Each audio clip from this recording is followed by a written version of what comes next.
বিএনপির ভারপ্রাপ্ত চেয়ারম্যান তারেক রহমানের নির্দেশনায় বরিশালে শীতবস্ত্র বিতরণ করেছেন বাংলাদেশ জাতীয়তাবাদী আইনজীবী ফোরামের কেন্দ্রীয় কমিটির প্রথম সহ সম্পাদক ব্যারিস্টার মনিরুজ্জামান আসাদ। বাবুগঞ্জ উপজেলার রহমতপুর বাজারে অসহায় শীতার্তদের মাঝে শীতবস্ত্র বিতরণ করেন তিনি। এরপর মুলাদী উপজেলার বিভিন্ন ইউনিয়নের অসহায়দের মাঝে শীতবস্ত্র বিতরণের মধ্য দিয়ে কর্মসূচি শেষ হয়। এ সময় উপস্থিত ছিলেন বরিশাল জেলা যুবদলের সহসভাপতি আওলাদ হোসেন, রহমতপুর ইউনিয়ন বিএনপি সদস্য সচিব জাকির হোসেন, বাবুগঞ্জ উপজেলা বিএনপির ছাত্র বিষয়ক সম্পাদক নাসিরউদ্দিন খান প্রমুখ।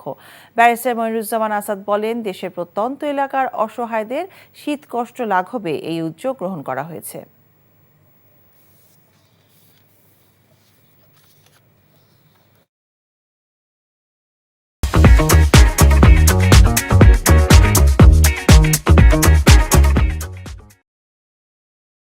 চাকরি পেয়ে গেছি। চাকরি? আপনার কি কোনো কমন সেন্স নেই?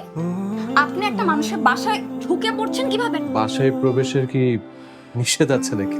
এই অসময়ে ছাদে আসার কারণ কি? নতুন করে কারো প্রেমে পড়লেন নাকি?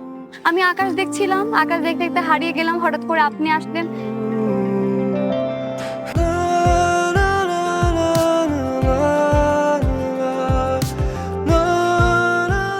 তুমি এখানে কেন? আমার অনুমতি নিয়ে এখানে আসা উচিত ছিল তোমার। মা, এই ছবিটা কার? আমার ম্যাডাম এই ছবিটা দেখে প্রতিদিন কাঁদে কেন মা? এই মেয়েটা কি সব কথা বলছে? মারিয়া, তোমার কি হয়েছে? আজ এত বছর পর কি শাস্তি দিব আপনাকে বলেন তো?